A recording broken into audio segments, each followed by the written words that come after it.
What is up, fellas? JPS delivers here. It is a Thursday, I believe, February 6th, 26 of 2020. A lot of political news going on lately, but we can save that for the Twitters and social media and whatnot.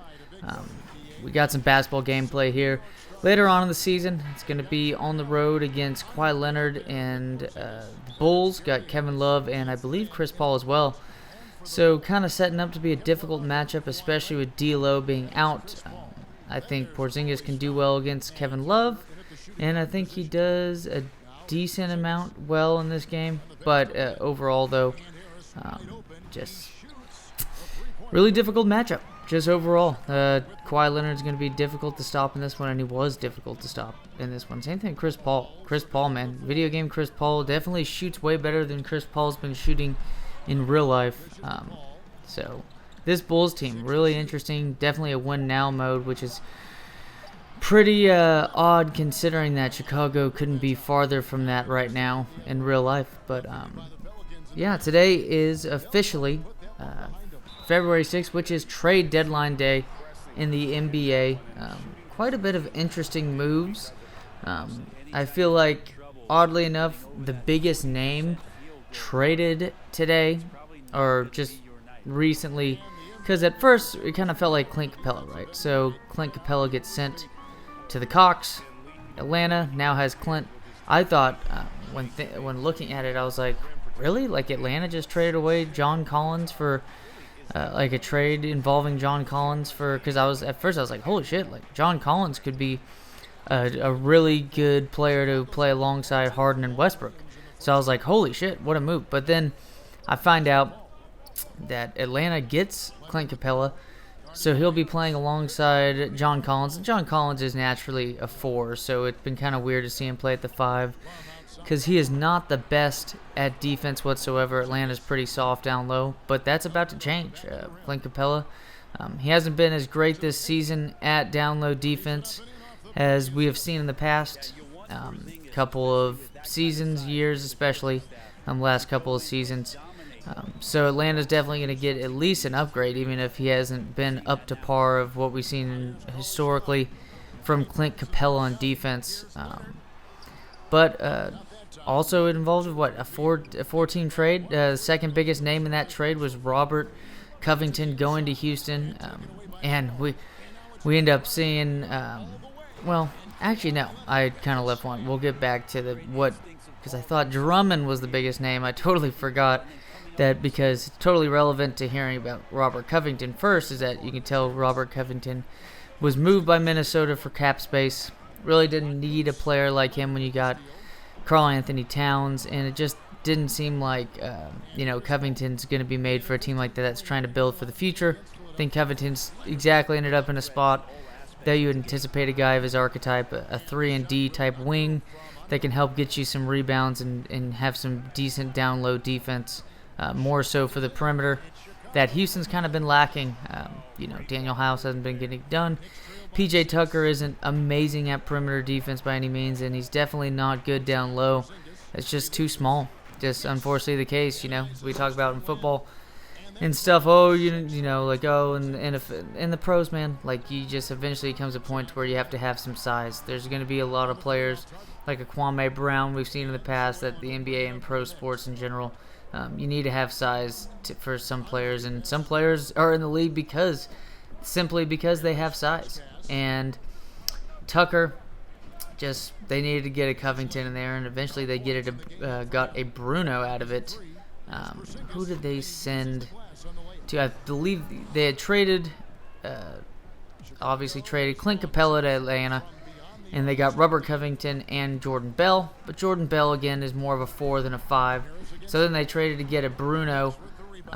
Can't pronounce his last name. Starts with a C. Cabulo or something. Capuculo or something weird. Something that's obviously a name I cannot pronounce correctly, or at least pronounce with confidence.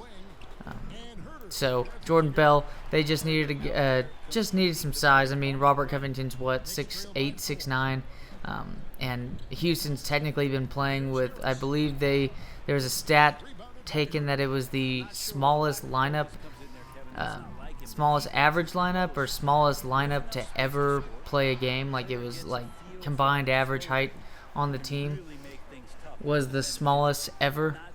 No, bud. Sorry, my dog. It's right here. A little difficult getting the little pupper to not chew on shit, especially when you're a fucking bulldog. All those things want to do is fucking bite on shit, especially when they're teething. But Robert Covington obviously now going to be, well, was the tallest guy on the roster besides Tyson Chandler, because I know Tyson Chandler is a legit 7 feet tall, but I don't think he played in that game. Don't think he played in that game that they ended up getting the record for shortest average height for like a player pool of a team or a complete roster of a team to ever play a game. So Robert Covington's definitely going to help with this team. I honestly think at this point Covington's definitely an upgrade compared to Tucker, compared to Daniel House, especially compared to Ben McLemore. I feel like Covington coming to them is going to take away minutes more so from McLemore. And, rightfully so. Ben McLemore just isn't really that good, and he's not going to help you defensively. So, just think about it. He's not going to help you against the likes of a Will Barton, against the likes of a Jamal Murray, against Gary Harris, even though Gary Harris is kind of teetered off. He's getting paid quite well, but even the Gary Harris in this fantasy franchise is performing well better than the Gary Harris in real life right now, unfortunately, and especially unfortunately for Denver. Speaking of, Jokic fucking had a 30 rebound, 10 assists, or 30 point, 20 rebound, 10 assist game. Jesus Christ, man, against Gobert too. But that's kind of the thing, is that most people think, even though the matchup's really tough, Jokic does really well in tough matchups, and he especially does well when he's playing a team with a slower pace. So if they're playing in Atlanta, Brooklyn, even though Brooklyn and Atlanta are considered great matchups, not so more anymore for Atlanta, but he just doesn't do as well in higher pace matchups, and he's kind of not in the best of shape. He does play a good amount of minutes. He is their superstar, but even then, just doesn't play. And speaking of just fast pace, not being able to keep up, Boban right there. But I do like the move for Houston with Covington. Covington definitely the archetype of player they need on that team, and he's going to be able to get them, around 7 to 8 rebounds and get in the double digits in games that he'll play maybe the 5 for him. He's a good defender, especially around the perimeter, which is what they're going to need. He's going to have size. So basically, to me, the Robert Covington move was to be able to try to slow down, because you're not going to completely stop Kawhi Leonard, LeBron James, but you need a guy who's about that length, 6'8", 6'9", good perimeter defender, can pretty much hit an open shot for you when Harden's got most of the usage on the team, or Westbrook. So I really like it. I think the trading away Capella is going to lead to Russ Westbrook getting quite a bit of rebounds now compared to usual. Just correlated pretty well that when Capella is not in the lineup, Russell Westbrook gets a huge uptick in his rebounds. And, I mean, it kind of makes sense, right? Capella's a guy that at times he's getting 20 rebounds a game. It's going to help out anybody, especially a guard who streaks to the basket nearly as much as Russell Westbrook. And I don't think anybody does it better at the guard position of getting rebounds than him. But definitely going to help his stats out. And I think overall it's going to help the team just by the likes of what we've seen. Oh, nice shot there, Gary Harris. Playing the Chicago team pretty well. I think the Chicago team's somewhere we're fighting for the 8th seed in this season towards the end. Losing record right now, and it does appear there will be a losing record in making the playoffs. I think the bottom 2 seeds in the East have a losing record in this, so there's a good chance we can make the playoffs. We got one last game coming up after this one, so we'll just have to see how this one pans out. But I really like the Robert Covington trade for Houston. I know Clint Capella is considered an elite defender down low, but this day and age, I just think he's just not good enough offensively to where it's kind of a liability having him there. Joe, get the fuck out of here. Nicely done, Boban. But Robert Covington definitely will gel well with this Houston team. I like it. He's definitely an upgrade of the type that Tucker's flourished well. Daniel House is starting to get a really good opportunity out of Texas A&M to play with this Houston team, and I think Covington's an upgrade compared to both of them. So by default, look at this bullshit right there, though. What the fuck kind of play? Cauley Stein, I don't think he's ever made a basket farther than that in his fucking life, and then he does that type of shit. Whatever. And then let's look. We get Mark. Okay, so funny thing is that you get who's that white guy that he went on Undisputed. And he says, oh, by the end of the day, here's my bold prediction. Watch out, bud. Well, here's my bold prediction. Marcus Morris will be in a Lakers uniform by the end of the day. And the funny thing is that this is the same dude who said Kawhi would be in a Lakers uniform in free agency. And not only did Kawhi go to the Clippers, now Marcus Morris goes to the Clippers for Mo Harkless and I believe a second-round pick or maybe other assets besides picks. I don't know specifically. And also, too, Philadelphia traded James Ennis to the Magic for a second-round pick, probably to clear up some cap space just in general. But also, too, when you get the likes of Glenn Robinson and Alec Burks to help you offensively, it's definitely a huge upgrade compared to James Ennis. So I totally think that was just the move, is that there's no point of having James Ennis take some of the hit on your cap space. Well, you're not going to play him really anymore with Alec Burks coming to town. I like the Burks. Call. Philly, when Josh Richardson comes back, is going to improve their wing defense, and it just helps having an offensive guy like Burks and Glenn Robinson to help come off the bench. And I think it will hurt for sure the minutes of Milton. It'll for sure hit the minutes of Korkmaz just drastically. I don't know why you wouldn't play Burks 25 to 30 or even 30 minutes at this point for Philly, with Richardson out too, and he'll be their sixth man, I believe, when Richardson comes back, and it'll actually look like a pretty good roster. I think already a good roster made to try to combat with the Bucks, who are pretty much running away with the number 1 seed and maybe the overall record, I believe, in all of the NBA. So it's a nice little move. So James Ennis there to open up some cap space as well. And then, bam, you have Shabazz Napier was also traded to the Nuggets. And because I know Juancho Hernan-Gomez and I believe Malik Beasley also got traded to the Timberwolves for Shabazz. And then Shabazz got traded today to the Wizards. And just a lot of moves and just trying to pick out the nets of what's going to happen playing time. So let's try to break this down. So the Wizards, the Jizzards, trade away IT for today to the Clippers as well. So Clippers got Morris and IT. IT is probably going to be a guy that's going to help them probably get 15, 20 minutes off the bench to give like an offensive help with a Lou Williams. Lou Williams, great offensive player, obviously. I mean, he's been one of the best 6 men we've ever seen in the history of basketball, and it's because he's an offensive superstar almost. Just a guy who can score 50 points in a given night. You just never know. It's going to be inconsistent, but I like, it's not going to help them defensively, but when you have Paul George and Kawhi playing 40 minutes each in the playoffs, it's not going to make that much of a difference, especially when Patrick Beverley is going to be the one splitting the minutes. So you're going to get McRae now to the Denver Nuggets. I think McRae is definitely an upgrade, as we've seen, compared to Malik Beasley, and especially Hernan Gomez, when they anticipate having Plumlee back, Millsap, Jeremy Grant is, of course, there still. Will Barton will get the majority of the minutes at the 3, and then play point guard when Jamal Murray's off the floor. At least that's how I would differentiate the minutes, and they have done that this season in Denver. And McRae should help for sure in his limited minutes. And I think he should definitely help if the injuries, persist with this team. So I don't think it's a bad move or anything. Nothing huge, but I think it's interesting though. Let's look at another one because, like I said, IT's now out of Washington. Shabazz Napier. I think Shabazz, he's just. I think he's going to have a little bit more opportunity, I think, because you only really have to have Bradley Beal to deal with instead of both Towns and Wiggins. And then Gorgie Dang was traded to Memphis for James Johnson. So James Johnson was traded to Miami along with Dion Waiters and Justice Winslow to Memphis. I think Winslow's interesting. Winslow can be a guy to play. And Jay Crowder was traded to Miami with who was it?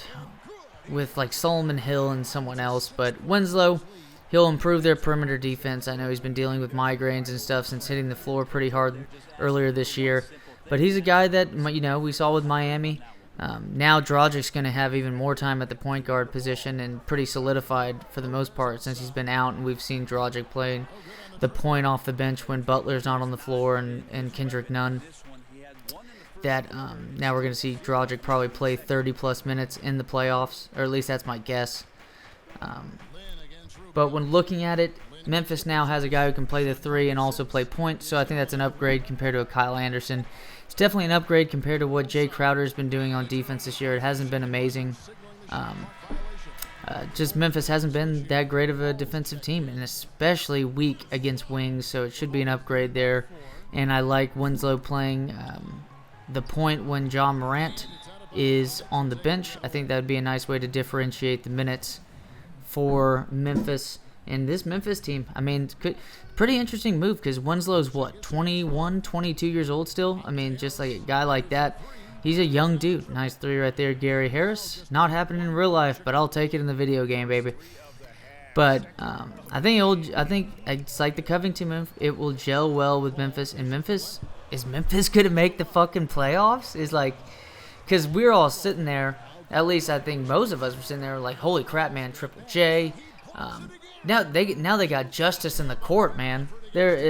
Justice is served on this one. You got Triple J, you got John Morant, and then you have Justice Winslow. You literally have the Triple J's and the Triple J.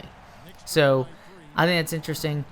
I think it'd be smart to differentiate having him run the point to where he'll probably start the game, get subbed out a little bit earlier than Jaw, and then have Winslow play like 10 to 15 minutes during the games in which he's playing point guard when Jaw's off the court on the bench.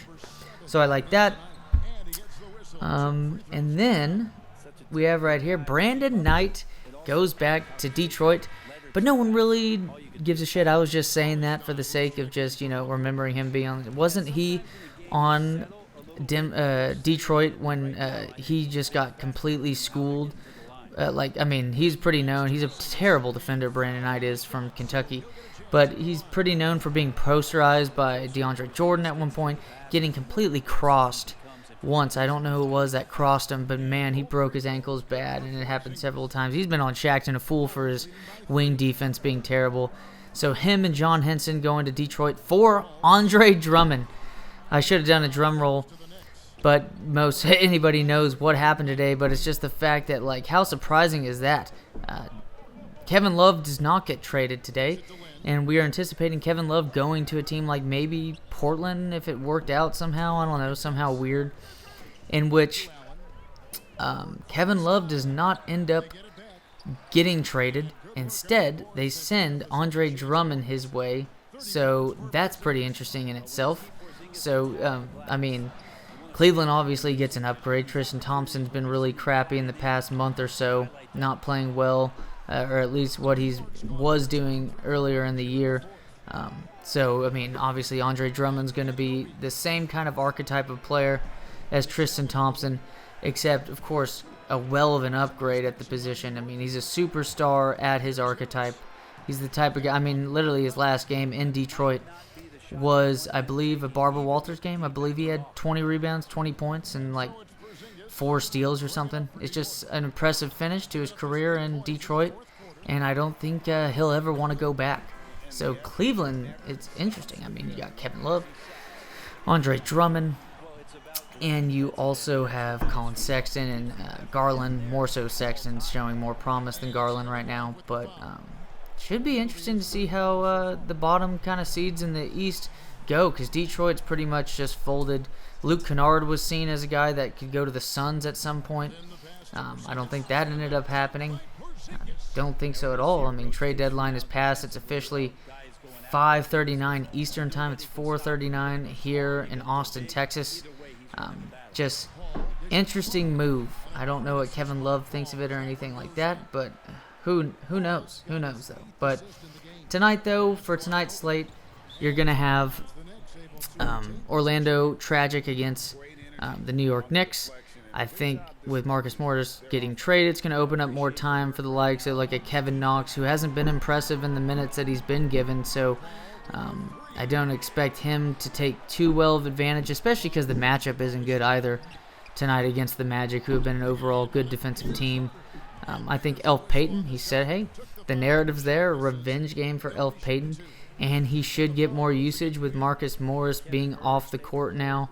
And maybe somehow, I know Marcus Morris is probably playing the 4 when Randall would play the 5, probably for 5 or 10 minutes every night for the Knicks, whatever the rotation was, because Taj Gibson isn't getting many minutes. Maybe this is a little bit more minutes for Bobby Portis. I don't know. That's just my guess, is that maybe that's the case.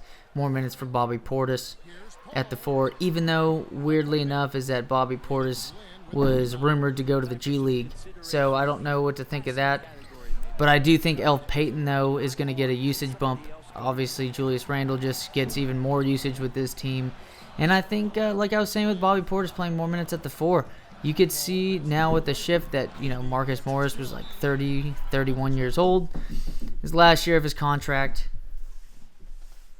And honestly, too, I anticipate there being more minutes for like even a Mitchell Robinson to go up to like 25 to 30 minutes in a game. So just never know. We'll just have to see. Should be interesting. Should definitely be interesting, I think, tonight. But unless Elf Payton has himself a nice revenge game, I don't see much happening there. And then Portland trading Scalabizier just for some cash considerations to Atlanta. Scalabizier, guy would probably get 15 to 18, 20 minutes tops a night. So it should be more minutes for like a Hazonia, more minutes for Swagman or something, whoever it is, for Portland tonight. And shouldn't affect the minutes that Carmelo was already getting. But that trade happened. And then a big trade. Going back to, because we already saw Dwayne Dedmon get traded to Atlanta for Jabari Parker, and I forgot the other player for Atlanta, and Alex Len for Atlanta. So Dedmon's finally out, and funny enough, he's back in Atlanta, to where he actually flourished at times for Atlanta. He's, I know when he played for the Spurs, Pop talked him up quite a bit for being quite the athletic big man. So, we'll have to just see the minutes. Should be interesting. Not that much either. He's going to now have to be behind Clint Capella when he was arguing about being behind Rashawn Holmes. He sure as shit ain't going to get behind Capella at that point, or get more minutes with Capella on his same team. So I don't know what to think of that. I don't know. But it does seem, though, what was it? Iguodala obviously goes to Miami. No, people are going crazy. I think it's just a name at this point.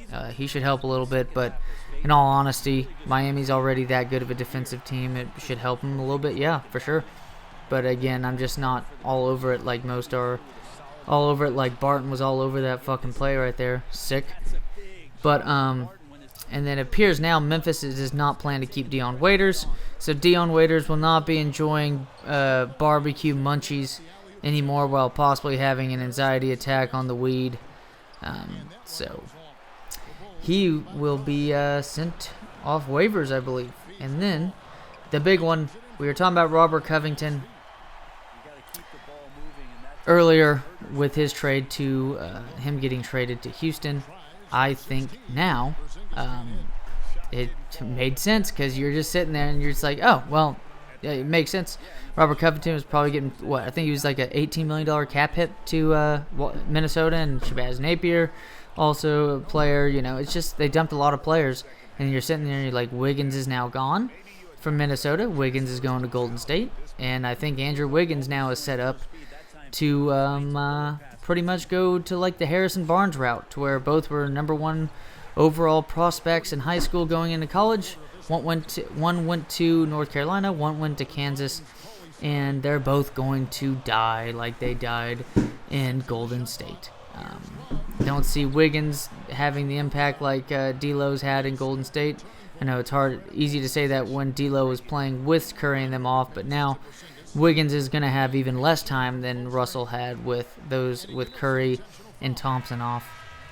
And yeah, there you go. That's it for you. And then D'Lo finally goes to Minnesota. That's what I was talking about, unloading these players like a Napier, especially at Covington to open up space. Now D'Lo is playing alongside Karl Anthony Towns.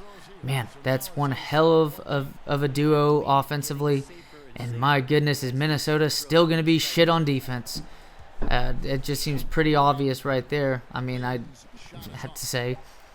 So it's going to be exciting. Nice little exciting change and stuff. So Drummond and D'Lo, the biggest names traded.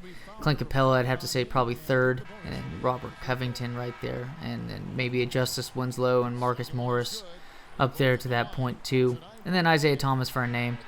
And then a loss to the Chicago Bulls right here. But speaking of, the Bulls play the Pelicans tonight. And the Bulls are definitely shorthanded. Chris Dunn's out. So that should open up minutes. See if Chandler Hutchinson's going to play. Markkanen's still out. Stop it. No. So Markkanen's still out. Apologize for that. And basically, you're just sitting there with Levine's going to get a ton of usage. And Satoransky should get a little bit of a usage bump. But if the Pelicans are going to be in a competitive game tonight, it's going to be because Levine just goes off. And honestly, I'm inclined to believe Levine's in a really good spot to go off tonight against Pelicans. It's a great matchup. He's going to do really well. I think. And he's going to have to do really well. And I think now we just heard news earlier today, that Zion is going to have his minutes restriction taken off. So there you go, bam. Minutes restriction taken off for Zion tonight. He's been playing minutes at the 5, which has been hurting the minutes of Derek Favors. They've progressively gone down, so I don't expect Favors to do well tonight just because, and I don't think not do well like on an efficiency standpoint. He could still, possibly get close to a double-double in like 15 to 20 minutes, but we're going to expect Zion to get up to 35 minutes tonight. And wow, if Zion gets 40 minutes, I could have a bold prediction that what if Zion gets 20 rebounds tonight? This is the team to do it against. You don't think he's going to do well against Thaddeus Young and do well against Luke Cornett? Like, come on. I mean, even if Markkanen was in and so was Wendell Carter, Zion's in a position to absolutely shit on the Bulls tonight. And I think if him and Levine share off, that sounds like a really interesting game for sure because Zion's minutes, like I said, minutes restriction has been pulled. This man is set up to play at the 5 for a decent amount of this game. Derek Favors, bye-bye to the bench. Say hello to the future. That is Zion Williamson. Jesus, thinking of my fucking FIFA name. But, yeah, it should be interesting. I think the Pelicans win that one. I think the Magic win tonight. And also, too, is that... what is it? Another game. We got the Spurs and the Blazers. Blazers are favored by 3 or 4 points tonight. I think it's 3.5. Should be a really interesting game. I'm looking forward to a bounce back from Aldridge. Just did terribly. He looked really tired against LA. It was a back-to-back in the Staples Center against easily the 2 best teams in the West with the Clippers and the Lakers. I mean, what the fuck do you expect, Clippers an easier matchup, but my God, the Lakers, man, you're just going to get beat up a decent amount because you got to deal with the athleticism of JaVale McGee. You got to deal with the strength of Dwight Howard and the athleticism of AD, and we know AD's athleticism and how hard it is to face a guy like that. So I expect a bounce back by him. Could expect a good game by DeJounte Murray. Possibly DeMar DeRozan could have a really good game. It's another good matchup for him as well. So I'm really anticipating a good game in Portland tonight, and then another good game, a really good game we could set up, but the Bucks are at home, so there's a possibility that they could absolutely just beat down this 76ers team, but we'll have to see who plays for the Sixers. But Sixers visiting the Bucks, Giannis is set up well always on any given night to do really well. I think Bledsoe and I think Middleton's in a good spot. More so than Bledsoe. Bledsoe's just not as good as a shooter as Trae Young. And Trae Young has been the type of guy at that size to be able to take advantage with his quickness compared to Ben Simmons. in that matchup, but I don't expect Bledsoe to do all too well. I expect Middleton to do better, and Giannis should do well. I think Embiid has a huge game tonight.